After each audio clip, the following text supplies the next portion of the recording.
Easter झाला, मग आता पुढं काय काय करायचंय, काय आहे? आणि मग त्या ईस्टर साठी, त्या गुड फ्रायडे साठी जी तयारी होती, ते 40 दिवसांची जी तयारी होती, मग तिथपर्यंतच ख्रिस्ती जीवन होतं का? प्रश्न असा आहे, तितकंच आम्हाला धार्मिक जगायचं आहे का? मी पुन्हा एक बार असं म्हणेल की प्रभूच्या सामर्थ्यवान नावामध्ये तुम्हाला सर्वांना प्रेमाचा सलाम. ही अनमोल संधी, हा अनमोल वेळ, ही भक्ती करण्याची संधी परमेश्वराने दिली, त्या देवबापाला सतेचा धन्यवाद. प्रश्न असा होतो की जो गुड फ्रायडे होता, त्या गुड फ्रायडे करिता जी तयारी होती, मग त्या गुड फ्रायडेला तोंड सोडून द्यायचं, रडवा चेहरा करायचा, ते वचन ऐकायचे, फार धार्मिक आहोत असं जगायचं, आणि मग ईस्टर आला का आनंदानं म्हणायचं प्रभू उठला आहे, आणि ईस्टर झाला का पुढच्या रविवारी झालं, सगळं संपलं. इतकंच जीवन आहे का असं पवित्र शास्त्र सांगतं? तर प्रियजनो, इतकंच जीवन नाही, किंवा धार्मिक जीवन जे आहे याच्या पलीकडे आहे, आणि याच्या पलीकडे जाऊन आम्हाला त्या प्रभूला धन्यवाद द्यायचा आहे. मग काय गुड फ्रायडे झाल्याच्या नंतर काय आहे? ईस्टर झाल्याच्या नंतर काय आहे? काय झालं आहे? आनंद आमचा जो होता तो फक्त तितक्या दिवसापुरता, सफेद वस्त्र घालायचे, नटायचं, आणि मग प्रभू उठलाय सर्वांना भेटायचं, आणि मग विसरून जायचं, इतकंच ख्रिस्ती जीवनाचा अर्थ आहे काय? परमेश्वराच्या नावाला सर्वदा धन्यवाद दिला पाहिजे. लक्षात घ्या, थोडका समय आता फक्त माझ्या बरोबर द्या, जास्त काळ घेणार नाही, अगदी 10 मिनिटात संपवायचा प्रयत्न करेल. थोडका वेळ लक्ष द्या, म्हणजे तुम्हाला समजेल, मला सांगता येईल की ईस्टरच्या नंतर काय आहे, काय झालं. वाचूया आपण योहानात शुभवर्तमान त्याचा अध्याय 20 वचन 11 पासून पुढे आपण वाचू. तिथे काय म्हटले पहा.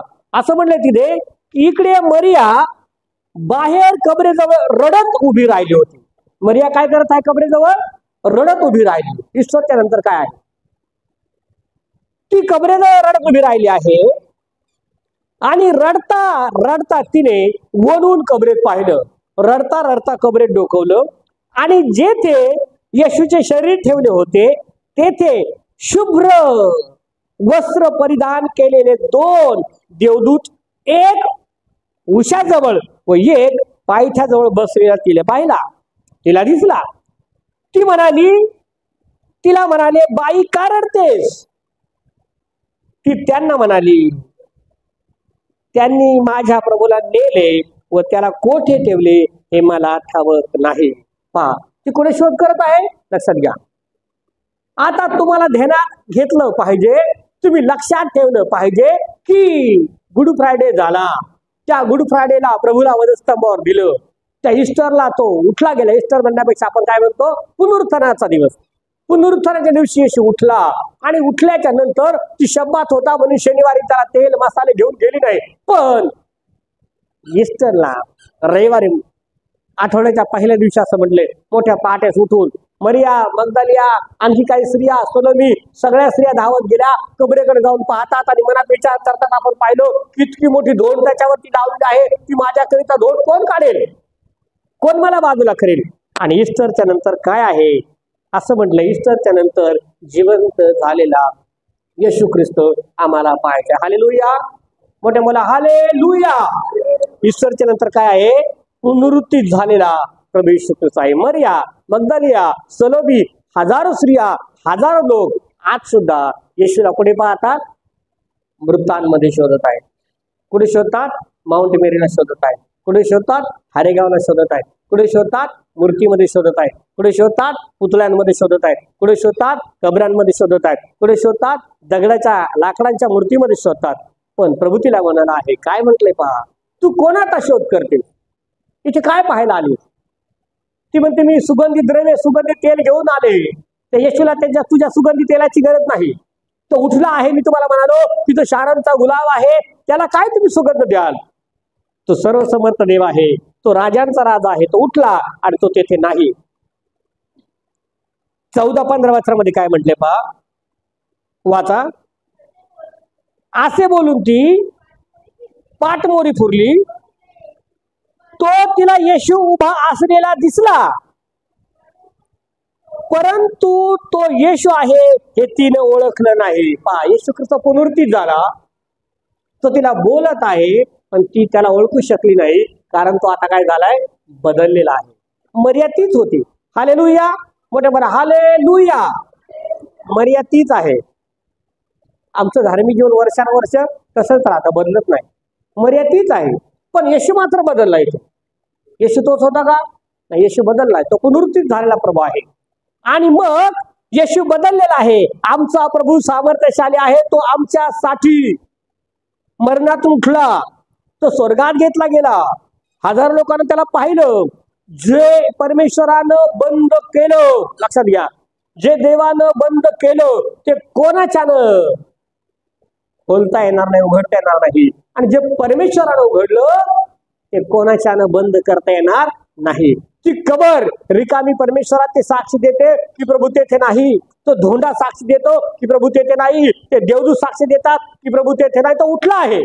आणि मरियेने त्याला पाहिलं, त्याच्याशी ती बोलत आहे, पण ती त्याला ओळखू शकली नाही, कारण तो आता पहिला ख्रिस्त राहिला नाही. तो सामर्थ्यशाली ख्रिस्त आहे. तो पहिला ख्रिस्त राहिला नाही, तो पुनरुत्थित ख्रिस्त आहे. आणि त्या पुनरुत्थित ख्रिस्ताची उपासक आपण आहोत. त्या पुनरुत्थित ख्रिस्ताची उपासना करणारे लोक तुम्ही आणि मी आहोत. आणि म्हणून फक्त त्या वधस्तंभाकडे पाहून रडायचं नाही, सामर्थ्यानं भरून जायचं आहे, कारण तो प्रभू तुम्हाला मला आता घ्यायला येणार आहे. लक्षात घ्या, तो प्रभू आमच्यासाठी पुन्हा येणार आहे. आणि प्रभू परमेश्वरानं जे बंद केलं असं म्हटलंय ते कोणाच्यानं उघडता येणार नाही. त्यानं नरकाचं द्वार बंद केलं, आमच्याकरिता स्वर्ग त्यानं उघडा केला. तो प्रभू सामर्थ्यशाली आहे. तो आता कोकरा म्हणून येणार नाही. कोकरा आहे का तो आता? तो होता कोकरा. त्याने एक अर्पण केलं. आता तो कोण आहे? राजांचा राजा, प्रभूंचा प्रभू, देवांचा देव, सर्वशक्तिमान, अद्भुत मंत्री, सनातन पिता, समर्थ देव आणि सर्वशक्तिमान देव आहे. आणि तो आता येणार आहे, तर तो कोकरा म्हणून नव्हे, तर सामर्थ्यशाली प्रभू म्हणून येणार आहे. आता माझ्या येशूला कोणी धरू शकणार नाही. का धरेल त्याला कोणी आता? नाही. आता आमच्या देवाला असं म्हटलंय की कोणी कोणत्याही क्षणाचा मार्ग देऊ शकणार नाही. आता त्याला ती गरज राहिली नाही. आता त्याला कोणी बंदिस्त करणार नाही. आता कोणी त्याची निंदा करणार नाही, कोणी त्याच्या तोंडावर थुंकणार नाही. तर तो आता सामर्थ्यानं भरलेला आहे. तो यहुद्यांचा राजा आहे. तो सिंहासनावर बसून, मेघावर बसून असं म्हटलंय की त्या देवदूतांच्या ताफ्यामध्ये वाजत गाजत येणार आहे, घोड्यावर बसून येणार आहे. आणि त्याच्या हातात न्यायाची तलवार असणार आहे. त्याचं खळं तो साफ करणार आहे. त्याच्या हातात सूप असणार आहे. गहू तो कोठारात साठवणार आहे.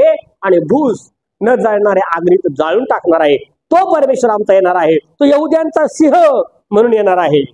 त्याच्या डोक्यावरती आता काट्याचा मुकुट नसणार आहे. हा, खाचरीने त्याच्या डोक्यावर मुकुट असेल, पण तो राजवैभवी मुकुट असेल. आणि तो पुनरुत्थित प्रभू तुमचा आणि माझा आहे. वैभवानं तो येणार आहे. त्याच्या हातामध्ये असं म्हणलं की तलवार असणार आहे न्यायाची. त्याच्या हातामध्ये सूप असणार आहे न्यायाचं. त्याच्या हातामध्ये न्याय असणार आहे. त्याच्या हातामध्ये आता वेताची काठी नसेल, तर त्याच्या हातामध्ये काय आहे? न्यायाचा न्यायदंड आहे. आणि तो ख्रिस्त आता येणार आहे. त्या ख्रिस्ताला आम्ही पुनरुत्थित म्हणून पाहिलं आहे. त्याला आता कोणीही वधस्तंभावर देऊ शकणार नाही. त्याच्या खांद्यावर आता वधस्तंभ नसेल, तर त्याच्या खांद्यावर आता काय आहे? सत्ता आहे. म्हणून त्याला म्हटलंय तो समर्थ देव, सनातन पिता, शांतीचा अधिपती असा आहे. परंतु जग आजही येशूला कबरे शोधत आहे. हालेलुया, मोठ्याने बोला हालेलुया. समजतंय का? आता पुनरुत्थानानंतर काय आहे? पुनरुत्थानानंतर सामर्थ्य आहे. शिष्य सामर्थ्यानं भरून गेले. शिष्य काय झाले? सामर्थ्यानं. फक्त त्या 40 दिवसात उपवास करायचा नाही. जेव्हा तुम्हाला गरज पडेल तेव्हा त्या उपवासात जायचं आहे. जेव्हा तुम्हाला गरज पडेल तेव्हा त्या प्रार्थनेत जायचं आहे. तो प्रभू उठलेला आहे आणि तुमची प्रार्थना तो ऐकत आहे. तो म्हणतो मी दाराशी उभा आहे आणि दार ठोकत आहे. जो कोणी माझी वाणी ऐकून दार उघडेल त्याच्याबरोबर मी आज जाईल आणि काय करेल? जेवेल. त्या प्रभूला आमच्या जीवनाची भूक आहे. त्या प्रभूला आमच्या आध्यात्मिक जीवनाची भूक आहे. आणि म्हणून तो म्हणतो की मी दाराशी आहे. तो प्रभू उठला आहे. गौरवानं वाजत गाजत येईल, ढगांवरती बसून येईल. तो येशू येईल विजयानं.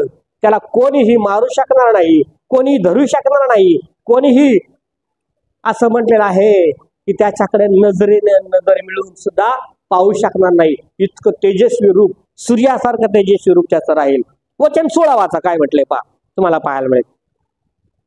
येशू त्या मरियेला काय म्हणते? ते रडत आहे. ती घाबरून गेली आहे. ती रडता रडता त्या प्रभूला धरायचा प्रयत्न करते, ती रडता रडता त्याला बिलगायचा प्रयत्न करते. ती त्याला म्हणते की माझ्या प्रभूला कुठं ठेवलं, माझ्या गुरुजीला कुठं ठेवलं. वाचा काय म्हटलं 16 मध्ये, येशूने तिला म्हटले मरिये. ती वळून त्याला म्हणाली, इब्री भाषेत म्हणाली रबोनी, म्हणजे गुरुजी.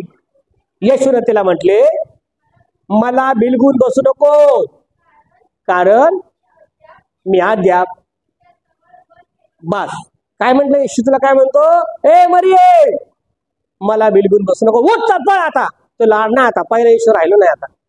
पहिले रडत आले येशू कर, येशू लगेच जवळ घ्यायचा. लोक थकलेले आहेत, निराश झाले, प्रभू लगेच त्या 5000 भोजन घाला. आता तो प्रभू राहिला नाही. हा, याचा अर्थ असं नाही की आता तो चमत्कार करणार नाही. ते सगळं होऊन गेलं. त्याने आंधळ्यांना डोळे दिले, त्याने लंगड्यांना पाय दिले, लुळ्यांना त्यानं हात दिले. असं म्हणलं की लंगडे त्याच्या नावाने चालू लागले, आंधळे पाहू लागले, निराश्रितांना आसरा दिला. आणि असं म्हणलं की 5000 भोजन घातलं, कारागावात द्राक्षरस केला. हे सर्व चमत्कार होऊन गेले.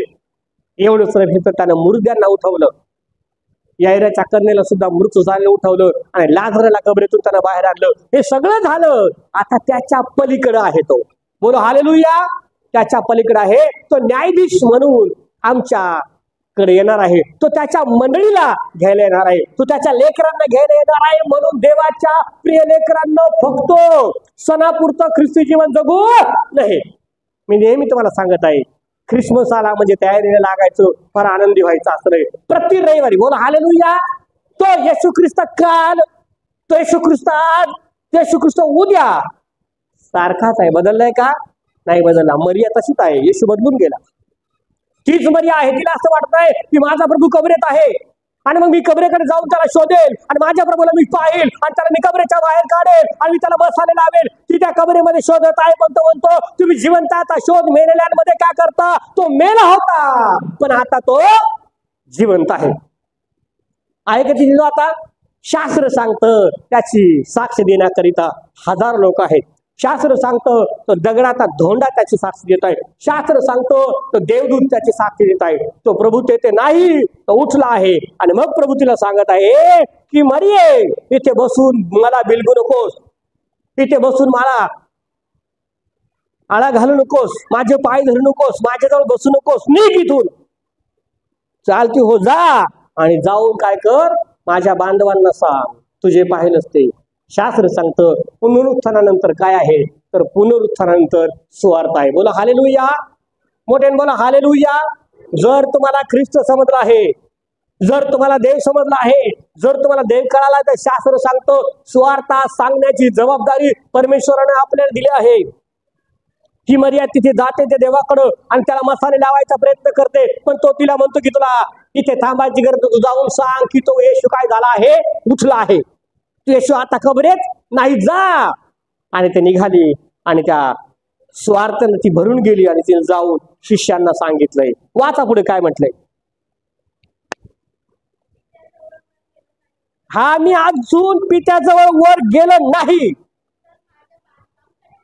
माझ्या बांधवांकडे जाऊन त्यांना सांगा की जो माझा पिता आणि जो तुमचा पिता आणि जो माझा देव आणि तुमचा देव, याच्याकडे मी वर जातो, आणि मी काय करतो, जागा तयार करतो. काय करतो, वर जाऊन जागा तयार करतो. तो आणखी मंडळीला म्हणाला की मी जातो आणि जागा तयार करतो, आणि माझ्या पित्याच्या घरात जागा नसती तर तसं मी तुम्हाला काय केलं असतं, सांगितलं असतं. माझ्या पित्याच्या घरात पुष्कळ जागा आहे. तो प्रभू जात आहे आमच्याकरिता जागा तयार करण्याकरिता, आणि तो पुन्हा येणार आहे. आणि म्हणून पवित्र शास्त्र सांगतं आम्हाला सुवार्ता सांगणं अत्यंत गरजेचं आहे. पुनरुत्थानानंतर सुवार्तेची सुरुवात झाली, पुनरुत्थानानंतर सामर्थ्याची सुरुवात झाली, पुनरुत्थानानंतर अद्भुत चमत्कारांची सुरुवात झाली. येशू काय म्हणतो पहा, पवित्र शास्त्र सांगतो योहानात शुभवर्तमान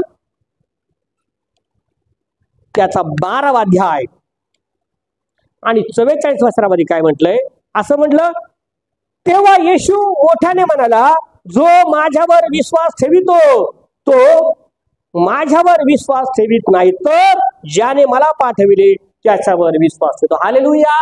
बोला, प्रभू काय म्हणतो, जो माझ्यावर विश्वास ठेवतो तो कोणावर विश्वास ठेवतो? देवपित्यावर विश्वास ठेवतो. आणि पवित्र शास्त्र सांगतो तो असं म्हणतो, ज्यानं मला पाहिलं त्यानं कोणाला पाहिलं? पित्याला पाहिलं. आणि म्हणून येशू उठला ही वार्ता तुम्हाला आणि मला सांगणं अत्यंत गरजेचं आहे. फक्त ईस्टर झाला मग संपलं काही, आता काही चरित्र जायची जरूरत नाही असं नाही. पवित्र शास्त्र सांगतं तो येशू प्रति दिवशी आमच्या जीवनामध्ये उठलेला पाहिजे, मूर्तीत त्याला शोधायचं नाही. आलं का लक्षामध्ये? वधस्तंभाला हात जोडले, पुतळ्याला पाया पडलं म्हणजे आम्ही धार्मिक झालो असं नाही. शास्त्र सांगतं तुम्ही माझा शोध मेलेल्यांमध्ये का करता? मी कसा आहे? जिवंत आहे. आणि तो जिवंत आहे ते मरियेनं सगळ्यात पहिलं पाहिलं. देवदूतानंतर पाहणारी कोण आहे? मरिया, मंगलिया, सलोमी सगळ्यात अगोदर पाहणाऱ्या स्त्रिया आहेत. आणि म्हणून स्त्रियांवर मोठी जबाबदारी आहे की स्त्रियांनी अधिक सुवार्ता सांगितली पाहिजे. प्रभू त्या स्त्रीला काय म्हणत लक्षात घे, काय म्हणला? जा, मला बिलकुल बसू नकोस, निघा आता इथून आणि जाऊन बांधवांना सांग तुझे पाहिलंस. तिने काय पाहिलं? रिकामी कबर पाहिली, देवदूत पाहिलेत.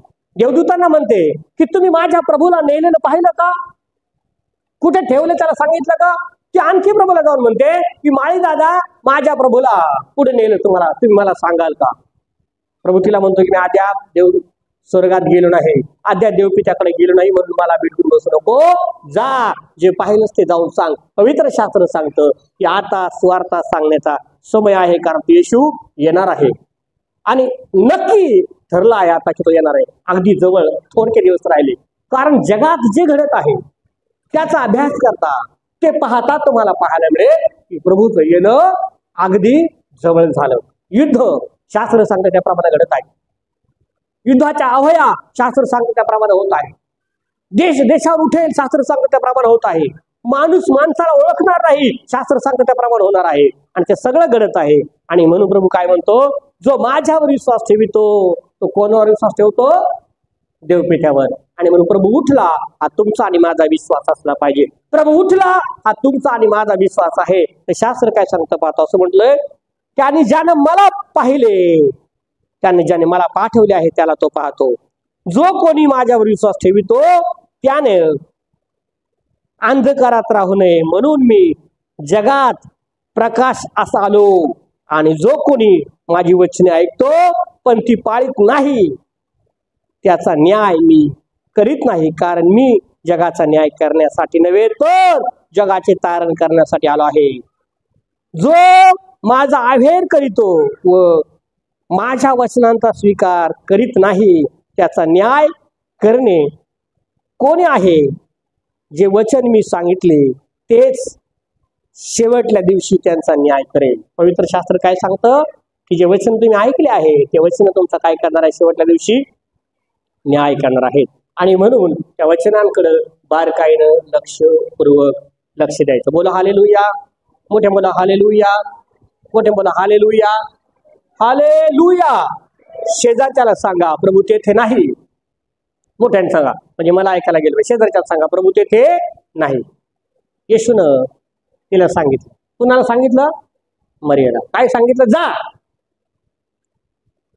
आता इथे बसू नको, जा आणि जाऊन सांग. तुम्हाला शेजारच्याला सांगायचंय की प्रभू कबरेत नाही, तो उठला आहे.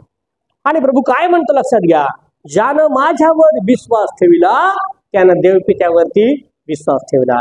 आमचा विश्वास असला पाहिजे की तो प्रभू मला आरोग्य देणार आहे, तो प्रभू मला निराशेतून बाहेर काढणार आहे, तो प्रभू सामर्थ्यानं बनलेला आहे, तो प्रभू अद्भुत आहे. आणि तो आता न्याय करण्यासाठी न्यायानं राजा म्हणून येणार आहे, यहुद्यांचा सिंह म्हणून येणार आहे. आणि म्हणून प्रभू म्हणतो की मी कोण आहे तुमचा न्याय करणारा? तुम्ही ते वचन ऐकले, आता तुमचा न्याय त्या वचनाप्रमाणे होईल. असा एकही मनुष्य राहिला नाही आता की ज्याला प्रभू माहित नाही. प्रत्येकाला प्रभू आता माहीत झाला आहे.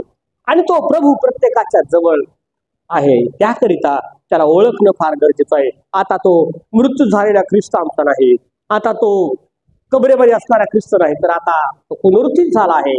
आणि म्हणून देवाच्या लेकरांनी सामर्थ्यानं भरून गेलं पाहिजे. फक्त सण आला म्हणजे पुष्कळ धार्मिक व्हायचं आहे, 40 दिवस उपवास करायचा आहे, रडायचं आहे आणि ते सगळं झालं का रिलॅक्स आहे, असं पवित्र शास्त्र मुळीच सांगत नाही. तर पुनरुत्थानानंतर काय आहे? तर असं म्हटलंय पुनरुत्थानानंतर सामर्थ्य आहे. बोला हालेलुया. पुनरुत्थानानंतर काय आहे? सामर्थ्य आहे. येशू उठला, येथून सुरुवात झाली ख्रिस्ती जीवनाला. येशू उठला. जर येशू उठला नसता, मी तुम्हाला मागे सांगितलं, आपण पण खबरीवर गेला असतो, पाया पडला असं बोललं, चांगला होता रे बाबा, लय भारी होता, लोकांना बरं केलं, आजाऱ्यांना बरं केलं, आंधळ्यांना चालवलं, 5,000 भोजन दिलं, येशू चांगला होता, निघून आला असतो. लोक आजही जातात, कुठे कुठे दूर दूरपर्यंत जातात, पाया पडतात, निघून येतात. तो पुन्हा नव्यानं देवाचा शोध करायला दुसऱ्या स्थानामध्ये सुरुवात होते. प्रत्येक वेगवेगळ्या महिन्यामध्ये, वेगवेगळ्या दिवसांमध्ये देवाचा शोध होतो. पण शास्त्र सांगतं, प्रभू काय म्हणाला? मी काल, आज आणि युगाने कसा आहे? सारखाच आहे. जो मजवर विश्वास ठेवितो तो पित्यावर विश्वास ठेवितो. आणि लाजराच्या वेळेला तर त्याच्या बहिणींना काय म्हणाला?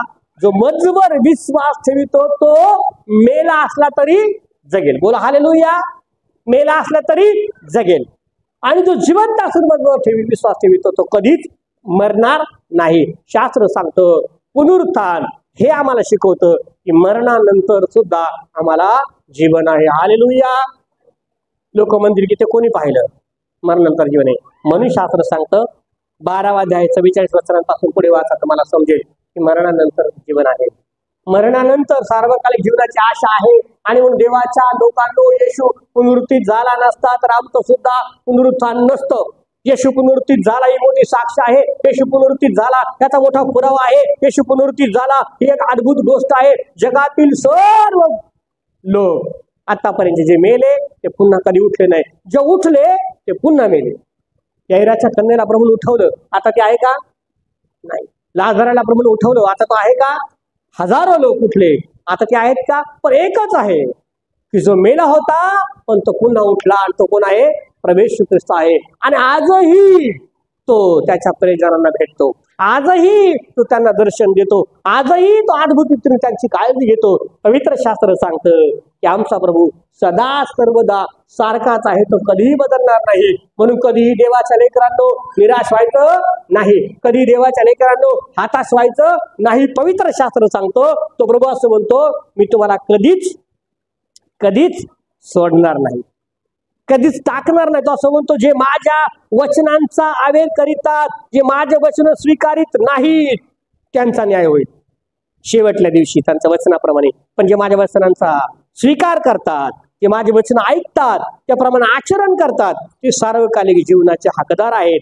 त्यांना ठावक आहे की प्रभू येशू ख्रिस्त माझ्याकरिता पुनरुत्थित झाला, त्याला मरण धरू शकलं नाही. बोला हालेलुया.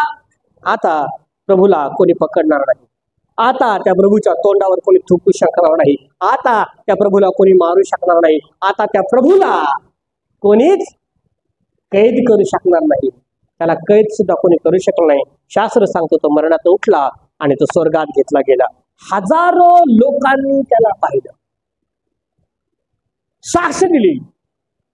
ही पृथ्वी सामर्थ्यानं भरून गेली, त्याचे शिष्य सामर्थ्यानं भरून गेले, त्याला पाहणारे लोक अद्भुत रीतीने सामर्थ्याने भरून गेले. आणि शास्त्र सांगतं, देवाच्या लोकांनो त्या भूतलावरती स्वार्थेला सुरुवात झाली, त्या पृथ्वीवरती मंडळांना सुरुवात झाली, त्या पृथ्वीवरती देवाचं गुणगान करायला सुरुवात झाली. म्हणून प्रति दिवशी आम्हाला गायचं. बोला हालेलुया.